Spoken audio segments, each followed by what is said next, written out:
Shalom saudara yang terkasih dalam nama Tuhan. Kita merenungkan firman Tuhan kembali. Pada hari ini kita masuk kepada pasal yang ke-8 ayat yang ke-5 sampai dengan ayat yang ke-17. Namun hanya saya bacakan untuk kita ayat 5 dan 6 dan ayat yang ke-7 dan 8. Marilah kita berdoa. Bapa, kami sadar akan setiap kekurangan kelemahan kami. Tapi kami mohon kekuatan hikmat yang datang daripada Tuhan, agar kami mengerti kebenaran-Mu dan dapat kami lakukan dalam kehidupan ini, Bapa. Terima kasih, Bapa. Dalam nama Tuhan Yesus kami bersyukur berdoa. Haleluya. Amin. Terus saudara yang terkasih dalam nama Tuhan, kita telah merenungkan firman Tuhan dengan tema kita kemerdekaan rohani. Pada sesi sebelumnya dari ayat 1 sampai dengan ayat 4, kita melanjutkan dengan sesi berikutnya. Demikianlah firman Tuhan.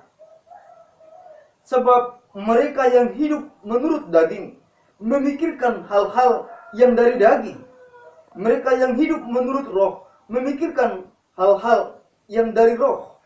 Karena keinginan daging adalah maut, tetapi keinginan roh adalah hidup dan damai sejahtera. Sebab keinginan daging adalah perseteruan terhadap Allah, karena ia tidak takluk kepada hukum Allah. Hal ini memang tidak mungkin baginya. Mereka yang hidup dalam daging tidak mungkin berkenan kepada Allah. Yang berbahagia adalah setiap orang yang mendengar dan melakukan firman Tuhan. Saudara-saudara, setelah kita merenungkan bagian yang pertama, kita telah menemukan bahwa tidak ada penghukuman lagi bagi setiap orang yang sudah di dalam Kristus. Jadi kita merenungkan bagian yang pertama, yaitu kemerdekaan dari penghakiman. Dan bagian yang kedua ini adalah kemerdekaan dari setiap bayaran atau kekalahan atau bahkan hutang. Hutang yang harus kita bayar seharusnya adalah kematian karena hukuman. Kita berhutang atas seluruh pelanggaran yang telah kita berbuat. Tapi dikatakan bahwa kita telah dibebaskan oleh Kristus Tuhan. Apalagi kalau kita membaca pada ayat 12, dikatakan bahwa tidak ada hutang yang kita miliki lagi terhadap maut, karena Kristus telah menebus kita. Saudara yang terkasih dalam nama Tuhan, bagian ini menjelaskan kepada kita ada sebuah perbandingan yang sangat menyolok antara seorang yang hidup di dalam daging dan seorang yang telah hidup di dalam roh. Perbandingan itu jelas terlihat pada bagian ini, ketika firman Tuhan katakan kepada kita bahwa mereka yang hidup menurut daging memikirkan hal-hal yang dari daging. Orang-orang yang datang dan hidup di dalam daging, mereka mengutamakan keduniawian, mengutamakan melakukan tabiat dosanya, tabiat manusianya, tabiat yang memberontak kepada Allah. Tetapi orang yang hidup di dalam roh, mereka memikirkan hal-hal yang rohani, hal-hal yang datang dari roh. Saudara-saudara yang berbahagia, kita dibebaskan dari rasa takut kita. Kita dibebaskan dari masa-masa yang seharusnya kita menanggung hukuman. Kita telah mendapatkan pengampunan Tuhan. Maka kita seharusnya hidup bukan untuk daging ini, tapi kita hidup untuk Tuhan. Itulah yang menjadi renungan bagi kita. Seorang yang belum diselamatkan adalah orang yang memiliki pemikiran untuk menyenangkan kemanusiaannya. Orang yang belum bertobat biasanya hanya memikirkan bagaimana dia senang, bagaimana dia happy, bagaimana dia dapat melakukan kehidupan ini dengan sukacita ala duniawi, menikmati kepuasan dunia dan berusaha untuk hidup di dalamnya. Atau mungkin berusaha untuk menjalani kehidupan dengan akal pikirannya. Tetapi pada akhirnya dia semakin hari semakin jatuh dan jatuh. Itulah yang mereka lakukan. Karena mereka memikirkan hanya pemikiran-pemikiran manusia alamiah. Pemikiran-pemikiran tabiat manusia, itulah yang mereka lakukan. Tekadnya bukan untuk Tuhan. Tekadnya bukan untuk mempermuliakan Allah. Tekadnya justru hanya menyenangkan dirinya, menyenangkan keduniawiannya, kemanusiaannya. Itulah tabiat manusia yang ada di dalam dosa. Berbeda dengan tabiat atau orang yang telah di dalam Kristus. Mereka memiliki keinginan-keinginan rohani. Mereka melakukan segala sesuatu untuk mempermuliakan nama Allah. Ada perbedaan yang sangat menyolok di antaranya, di antara kedua ini. Orang yang ada di dalam Kristus dan juga orang yang ada di luar Kristus. Orang yang ada di dalam Kristus, sehari-harinya dia selalu ingin mempermuliakan Allah. Dia selalu mengarahkan hidupnya untuk membuat nama Tuhan dimuliakan.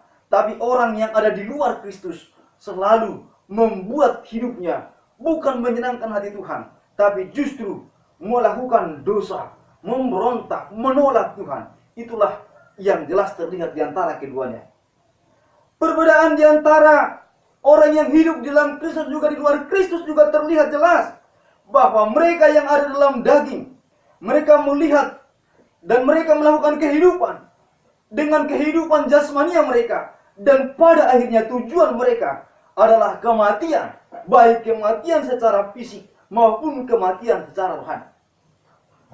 Bisa saja banyak orang hari ini berkata saya hidup. Ya, benar. Walaupun mereka di luar Kristus, mereka masih hidup.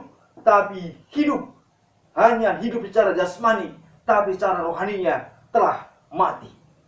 Kehidupan manusia yang hanya hidup secara jasmani, tetapi mati secara rohani, maka sesungguhnya dia akan menuju kepada penghukumannya. Dan dia akan menjalani kehidupan ini dengan cara-cara duniawinya, dengan hatinya, dan dengan pikirannya yang telah jatuh, dia akan semakin jatuh.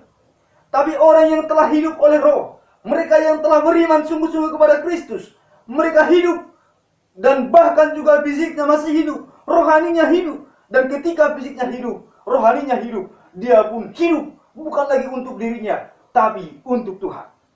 Hidup untuk Tuhan, hidup mempermuliakan nama Tuhan. Maka segala sesuatu yang dia lakukan oleh dia lakukan. Firman Tuhan katakan, semuanya untuk kemuliaan kebesaran bagi nama Tuhan kita. Saudara yang terkasih dalam nama Tuhan, beraktivitaslah, lakukanlah seluruh kegiatanmu hari demi hari. Bukan untuk dirimu, tapi untuk kemuliaan kebesaran bagi nama Tuhan. Itu adalah ciri orang yang telah hidup secara rohani. Dikatakan kepada kita bahwa mereka yang hidup secara duniawi, yang hidup di dalam dagingnya, mereka adalah seteru Allah. Mereka melakukan kehidupan dengan perseteruan terhadap Allah. Mereka menentang Tuhan. Yang kita temukan pada ayat 6 sampai ayat yang ke-7. Tetapi orang yang telah hidup di dalam Kristus Tuhan, mereka yang telah hidup secara rohani, mereka hidup untuk menikmati damai sejahtera Allah. Dia memiliki hubungan yang erat dengan Allahnya, memiliki hidup yang penuh dengan damai sejahtera dengan Allah. Bukan seorang yang dimurkai, tapi seorang yang mendapatkan damai sejahtera dari Allah. Saudara terkasih dalam nama Tuhan, menurut daging adalah hidup menentang Tuhan. Tapi hidup menurut roh adalah hidup yang menyenangkan hati Tuhan dan menikmati damai sejahteranya. Saudara yang terkasih dalam nama Tuhan, jika seorang yang belum dalam Kristus dia berseteru dengan Allah, dia memberontak terhadap Allah, dia pantas mendapatkan murka Allah. Tapi seorang yang telah di dalam Kristus, dia menikmati hubungan yang indah, hubungan yang penuh dengan damai, yang disebut dengan damai sejahtera dengan Allah. Apakah kita telah diperdamaikan dengan Allah? Apakah kita telah ada dalam Kristus? Apakah kita sungguh menjadi milik kepunyaannya? Hari ini renungkan itu. Lihat titik sampai ke dasar hati kita masing-masing. Apakah kita sungguh telah menyerahkan diri kepadanya? Apakah kita sungguh telah mempercayakan hidup ini kepada Tuhan? Ataukah kita mempercayakan hidup kita kepada akal kita, kepada pemikiran kita, kepada tenaga kuasa kita, kepada harta, jabatan kita? Saudaraku, mari percayakan hidupmu kepada Tuhan, agar engkau pun mendapatkan damai sejahteranya. Hidup yang di dalam daging adalah hidup yang menyenangkan diri sendiri, bukan menyenangkan hati Allah. Tetapi kita, biarlah kita hidup untuk mempermuliakan nama Tuhan. Hidup menyenangkan hati Allah, itu adalah ciri dari seorang yang telah hidup secara rohani. Saudara yang terkasih dalam nama Tuhan, firman Tuhan ini katakan bahwa kamu memiliki roh. Setiap orang yang telah di dalam Kristus yang memiliki roh untuk hidup dalam Allah, untuk melakukan kehidupan yang menyenangkan hati Allah. Itulah yang kita baca ayat 9 sampai 11. Dan bahkan dikatakan bukan hanya kita memiliki roh. Pada 12 sampai 17 dikatakan kita pun dimiliki oleh roh Allah. Jadi kita hidup bukan lagi karena kemampuan, tapi kita hidup karena Tuhan. Marilah kita datang kepada Tuhan di dalam doa kita. Mari kita datang kepada Tuhan, mempercayakan hidup kita kepada Tuhan. Kita datang kepada Tuhan, menyerahkan hidup ini. Kita berdoa, Bapa, kami datang kepadamu. Kami serahkan hidup ini kepada Tuhan. Tolonglah kami Tuhan. Beri Kau membenarkan kami. Dan tuntunlah kami kepada seluruh kebenaran-Mu. Dan kami hidup mempermuliakan nama Tuhan.